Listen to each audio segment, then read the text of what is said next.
when you set an intention, let's say a strong intention, this is my boundary, my boundary, my boundary, my boundary. Uh, guess what you are attracting?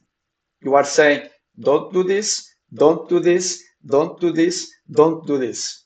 And when you set out the vibration of don't do this, guess what happens to you? Someone does that, someone does that, someone does that, because it's an attraction thing. You set a boundary, someone will bump against the boundary, not they will not go away. No, they will keep pushing your button. You put a button out, don't push my button. You say it, this is my button, don't push it. Something or someone will come and push your button because that's what you are vibrating. This is my button, don't push it. You focus on that, something will push your button.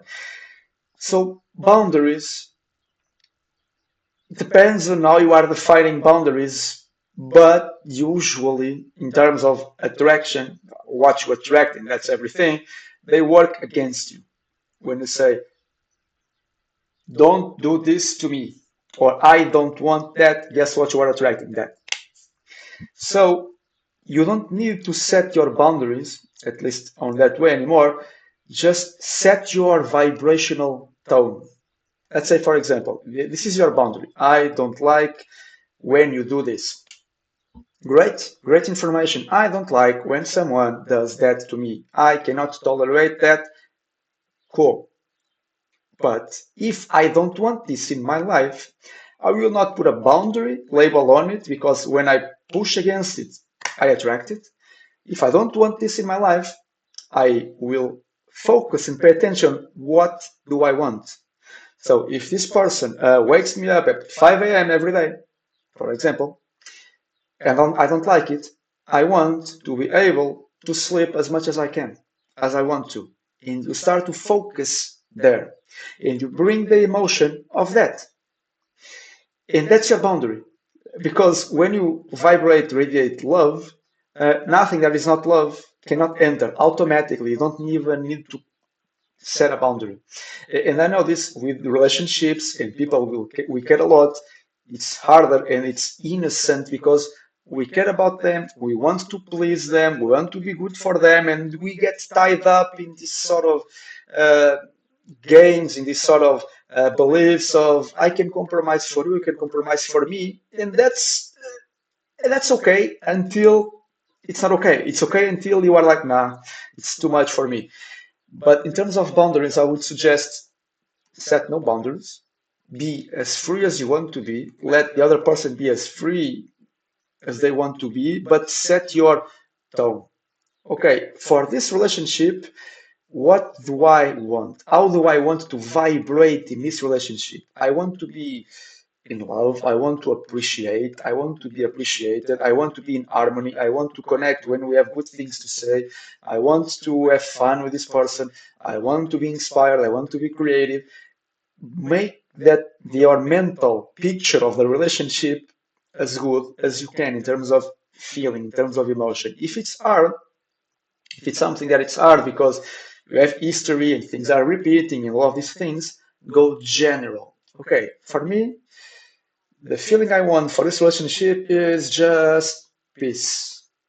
And that if you radiate peace and leave details apart, it will improve. But that trap of boundaries works against you because it's you setting something that attracts that back. Does that make sense? Yeah, absolutely, it does. And you said something like freedom, and that's very funny to me because that's what I meditated on.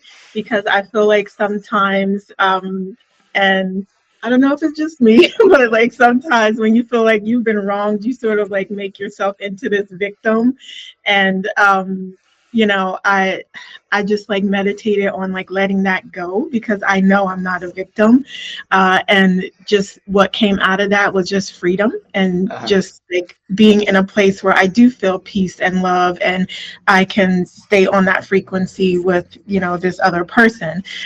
So yeah, that definitely makes sense, and I feel like I was there, but not necessarily the whole way there. And you have like broadened the perspective, so I can really truly like focus on like what I'm wanting and desiring, as opposed to like, you know, anything else other than that, Yeah. basically. And, So, yeah. and that's fun because uh, it's a sort of a theme this week because you are not the only person who came to me with a similar story this week. It's sort of it's playing out in the air in different degrees. So let's have some clarity on this. Uh, when it comes to a relationship with someone, by the way, with everything, and by the way, once again, we don't need to be perfect. The other person doesn't need to be perfect. It's not about that, but we can improve the way we create within our relationships. And so we have to understand that when you say this is something I deeply care, we have to understand that deeply we are completely free beings. And now in relationships, those dynamics sometimes clash. And it's things like that, okay, you've wronged me in the past, so now I'm entitled to demand something from you now. And because it's the human game, we have been taught I know it's things that don't make sense, but we have been taught them and we have gone with those things. And so, uh, in the relationship dynamics, because your relationship, it's funny enough, it's only about you. And if the other person was here, I would say the same thing. It's only about you because people are not giving you things you don't want. You are attracting it from them. You are demanding it from them. It seems like they are doing something to me. I like it or not. No, you are attracting it from them. If you mostly love and appreciate and you are in harmony with yourself, you will mostly attract harmony, good times from others. From time to time, there are some hidden fears, some hidden beliefs that come to the surface and create those types of tensions and back and forth in relationships. And that's good. I want to say it's good because every good relationship every good relationship needs some contrast. Without contrast in anything, there is no growth. There is nothing new. And once again, there is nothing we can say and do about the other person, but we don't need to. We can change our atmosphere, the way we see, the way we create. So, let's say, for example, we have two people in a relationship. One feels very good, the other feels very good, it goes well. It goes okay. They doesn't. It's not a straight line, but the thing unfolds and unfolds, and it's fun. No, no harm, no foul. One person feels really good, the other starts to feel less than good. This person has one choice to, in our own timing, to gravitate up. This person has another choice, the same choice, by the way, go down with and meet the other, not go well. Try it if you want. No, not go well. Stay up. And this, in energy terms, it's simple to understand. But in practical terms, when you are in a relationship, face to face, talking, doing things, having activities with the other person, it takes some detachment, it takes some understanding, it takes some applying what you know. And this is true because in an enlightened way, I want to say those things are great because they help you play your game. It's like I'm good at playing my game. This thing doesn't seem that easy, but it's helping me play my game in a sense. So um, the part that I'm trying to convey to make all of your relationships better is that you are in a relationship with many people for work, for friendships, for romance, for whatever. You have to care about your own stability apart from anything they do. Let's say you understand yourself to be free, you understand yourself to want love, you understand yourself to be connected, all those things, and the other person does something you don't approve, does something that you don't like. Instead of putting a boundary, uh, align with yourself and see the best in the other person. This is not a a tricky thing for you to be positive. No, when you see the best in the other person, you remain aligned, you remain connected, you radiate the best for the other person to connect with if the other person is in sync with it or is somehow in sync with it, and you remain stable, you remain happy, you remain undisturbed, and little things don't catch to you. And by the way, a lot of relationships they fall on the wayside because of little things. Oh, I did something to you that you didn't like today. You remember that tomorrow and the other day and the other and next year. Was that so important? No, but we keep repeating it and keep repeating it, and it becomes like out of proportions. So if you want good relationships, they do what they do. They go through their motions. They have their desires, their doubts, their path. Make sure you remain, as best as you can, stable and aligned and connected.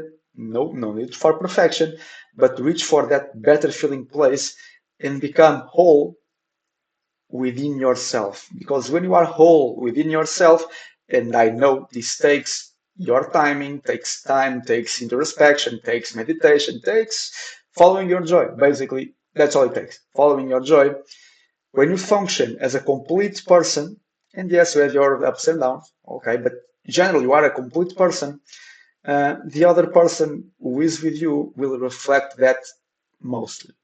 Doesn't mean they don't have their own thing, but mostly it's good. And when it's not that good, you don't freak out. It's just like, never mind. I can be happy still. I'm complete. I'm whole. And when you vibrate, I'm whole. I'm complete. I'm free. You are free. If I'm free and I see Gia is free, she has no reason to run from me, in a sense. Because when we understand, once again, this is easy and complex depending on how you see it. From the mind perspective, let's say I'm in a relationship with G or with someone you are watching this.